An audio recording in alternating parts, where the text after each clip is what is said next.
بسم اللہ الرحمن الرحیم ناظرین السلام علیکم. آپ لوگ دیکھ رہے ہیں پاک وطن ٹی وی اور میں ہوں نیہا. ناظرین کل سے ہم پاکستان کے حالات میں بہت ساری تبدیلیاں دیکھ رہے ہیں کہ جلسوں کے جلسے جو ہیں وہ ہوتے نظر آ رہے ہیں ہم لوگوں کو، اور صاف واضح طور پہ پاکستان کے حالات جو ہیں وہ تو چلے اپنی جانب جا ہی رہے ہیں، مگر ہمارے پولیٹیشینز جو ہیں وہ جلسوں پہ کر رہے ہیں، پاور شوز جو ہے وہ کر رہے ہیں. اور عوام جو ہے اس وقت سمپلی سٹی سے چاہتی ہے کہ کوئی نہ کوئی فیصلہ یا جو بھی سامنے آنا ہے وہ ایک دم سے ہمارے سامنے آ جائے. اسی حوالے سے ہم مزید بات کریں گے سلمان عابد صاحب سے، جو سینئر تجزیہ کار ہیں اور کافی زیادہ ٹی وی شوز پہ بھی اپنے رائے کا اظہار کرتے رہتے ہیں. السلام علیکم سر، کیسے ہیں آپ؟ جی وعلیکم السلام جی، میں ٹھیک ہوں، آپ سنائیں کیسی ہیں؟ اللہ کا شکر ہے سر. سر پلیز مجھے بتائیے گا، کل آپ نے خبریں دیکھی ہوں گی سرخیوں میں جلسوں کی جو ہائی لائٹ رہی ہے، اس حوالے سے آپ کیا کہنا چاہیں گے؟ پی ٹی آئی کا جلسہ ہوا ہے میاں والی میں، اور مریم نواز شریف صاحبہ کا جو فتح جنگ میں جلسہ ہوا، اس حوالے سے آپ کی کیا رائے ہے اور آپ کیا کہنا چاہیں گے اس حوالے سے؟ کہ عمران خان صاحب جب اقتدار سے باہر آئے ہیں تو انہوں نے سیاسی میدان میں مقابلہ کرنے کا فیصلہ کیا ہے، اور سیاسی میدان میں اتر کر وہ بڑے بڑے عوامی جلسے کر رہے ہیں، جس پر انہوں نے حکومت کو بھی حیران کیا ہے اور اسٹیبلشمنٹ کو بھی حیران کیا ہے اور ساتھ ساتھ میڈیا کے لوگوں کو بھی حیران کیا ہے. کیونکہ لوگوں کا خیال یہ تھا کہ شاید عمران خان اتنے پاپولر نہیں ہے، اقتدار میں رہنے کے ساتھ ساتھ ان کی مقبولیت میں بڑی کمی آئی ہے. لیکن اب جو حالات بن رہے ہیں وہ ظاہر کرتے ہیں کہ عمران خان کی پاپولیرٹی بہت زیادہ ہے، اور یہ بڑے جلسے جو ہیں اور جو بیانیہ خاص طور پہ انہوں نے انٹرنیشنل عالمی سازش کا بنایا ہے اپنے خلاف اور اس میں پاکستانی کرداروں کو شامل کیا ہے، وہ بہت زیادہ بائے ہوا ہے. لوگوں نے اس کی بہت زیادہ اہمیت ہے، لوگ اس کو بڑا پسند کر رہے ہیں. اس کی وجہ سے عمران خان کی مقبولیت جو ہے وہ اس وقت عروج پر ہے. اب اسی وجہ سے عمران خان کے جلسوں کو دیکھ کر مریم نواز نے بھی جلسے کرنے کا فیصلہ کیا ہے، اور کل انہوں نے فتح جنگ میں جلسہ کیا ہے.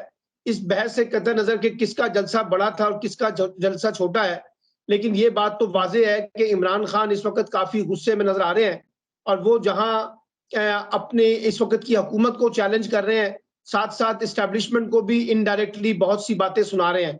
اور ان کا ون نکاتی ایجنڈا ہے کہ فوری طور پر نئے انتخابات کروا دیے جائیں. مسئلے کا حل یہ ہے، اور وہ کہتے ہیں کہ بات ہی اسی صورت میں ہو سکتی ہے جب اسٹیبلشمنٹ یا حکومت جو ہے نئے انتخابات کا اعلان کرے گی.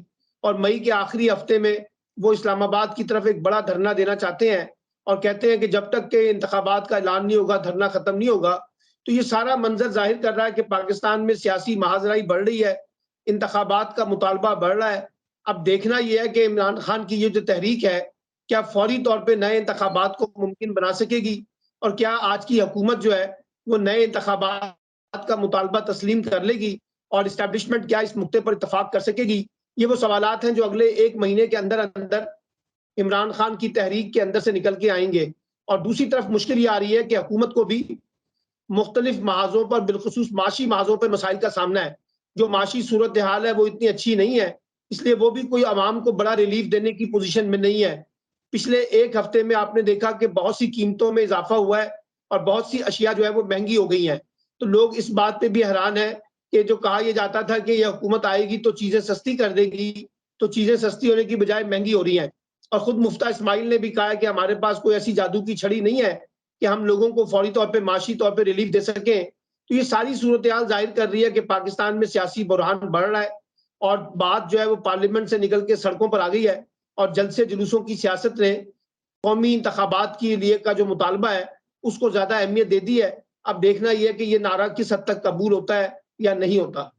یہ آگئی ہے. تو مجھے بتائیے مان صاحب کہ جو ہمارے سیاستدان ہیں ان کو یہ باتیں ریت دیتی ہیں کہ وہ اس بات پہ تنقید کریں کہ کس کا جلسہ بڑا ہے، کس کا پاور شو جو ہے وہ زیادہ اسٹرانگ ہے. اور جس طرح سے مریم نواز شریف صاحبہ نے کل ایک اسٹیٹمنٹ دی تھی کہ اب عمران خان صاحب بہرے بھی ہو گئے ہیں، گونگے بھی ہو گئے ہیں، اپنا ان کو دکھائی دیتا ہے نہ سنائی دیتا ہے. تو اس طرح کی جو چھوٹی چھوٹی باتیں ہیں، جو اتنے بڑے سیاستدان ہیں جو ملک چلانے کے لیے دعوے کرتے ہیں، تو ان کو اس طرح کے جو ایکٹس ہیں وہ زیب دیتے ہیں آپ کے لحاظ سے؟ دیکھیں ہماری سیاسی جماعتوں کا المیہ یہ ہے کہ وہ الزام تراشیوں کی سیاست میں بہت الجھ جاتی ہیں، اور بہت ہی جسے کہتے ہیں لو ایوریج جا کے وہ سیاسی تقریریں کرتے ہیں، الزامات لگاتے ہیں، ایک دوسرے پر کیچڑ اچھالتے ہیں، ایک دوسرے کی کردار کشی کرتے ہیں. یہی اس وقت ہم دیکھ رہے ہیں، عمران خان کی تحریک ہو یا حکومت کی تحریک ہو، مریم نواز کے جلسے ہوں یا فضل الرحمان کے جلسے ہوں یا بلاول کے جلسے ہوں یا عمران خان کے جلسے ہوں، ہر جلسے میں ہم دیکھ رہے ہیں کہ جو لینگویج ہے وہ بہت جسے کہتے ہیں کہ سیاسی اور جمہوری لینگویج نہیں ہے، اور یہ بہت زیادہ پرسنلائز گفتگو ہے جو نہیں ہونی چاہیے. لیکن کیا کریں، ہمارے ہاں فیڈریشن ہے وہ اتنی زیادہ بڑھ گئی ہے کہ ہم نے سیاست کو سیاست کی بجائے دشمنی بنا دیا ہے، اور سیاست میں جو سیاسی تعصب ہے اور جو سیاسی نفرت ہے وہ بہت زیادہ ڈومیننٹ ہو گئی ہے، اور ایک دوسرے کے لیے برداشت کا جو رویہ ہے وہ ختم ہو گیا ہے. ہم ایک دوسرے کو ذاتی دشمن سمجھ رہے ہیں. یہ پاکستان کی سیاست کے مفاد میں بھی نہیں ہے، یہ پاکستان کی جمہوریت کے مفاد میں بھی نہیں ہے، یہ پاکستان کے لیے مفاد میں نہیں ہے.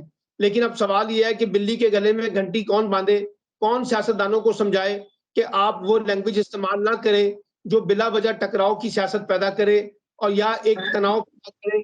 لیکن اس وقت جو سیاستدان ہے وہ تو ایک دوسرے پہ ٹکا کے جسے کہتے ہیں نا الزام تراشیاں کر رہے ہیں، اور ایسی لینگویج کا استعمال کر رہے ہیں جو پارلیمانی سیاسی اور جمہوری لینگویج نہیں ہے. اچھا مجھے بتائیے گا کہ ہمارے جو پرائم منسٹر ہے شہباز شریف صاحب، انہوں نے حکومت کے پیسوں سے جا کے جو ہے یہ عمرہ کیا، پرفارم کیا، اور اس حوالے سے آپ کی کیا رائے ہے؟ دیکھیے یہ غلطی ہے پاکستانی سیاستدانوں کا اور پاکستان کے حکمران طبقات کا. جب وہ حکومت میں آتے ہیں تو ایک لشکر لے کے جو ہے نا وہ عمرہ کرنے چلے جاتے ہیں سرکاری خرچے کے اوپر. حالانکہ یہ سب لوگ اتنے جن کے کہتے ہیں ان کی معاشی حالت ایسی نہیں ہے کہ یہ سرکاری خرچوں پہ حج کریں یا عمرے کریں. یہ چاہیں تو اپنے پیسوں کے ساتھ بھی عمرے اور حج کر سکتے ہیں، لیکن ایک فیشن بنا لیا ہے کہ جب آپ سرکاری حج کریں گے تو ایک تو یہ کہ سرکار کے پیسے ہوں گے، پھر سرکار کا پروٹوکول ہوگا، اور پھر وہاں پہ جو ہے نا جو سعودی حکومت ہے وہ آپ کو ایک سرکار پروٹوکول دے گی.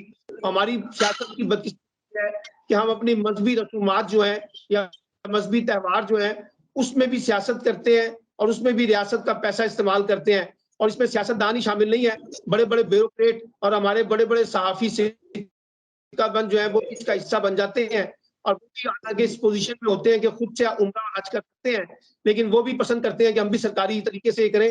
تو میں تو سمجھتا ہوں کہ اس کے اوپر بین ہونا چاہیے. صرف اس حکومت کا کیا، کسی بھی حکومت کو یہ اختیار ہی نہیں ہونا چاہیے کہ وہ عمرہ اور حج جو ہے وہ سرکار کے پیسوں سے کریں.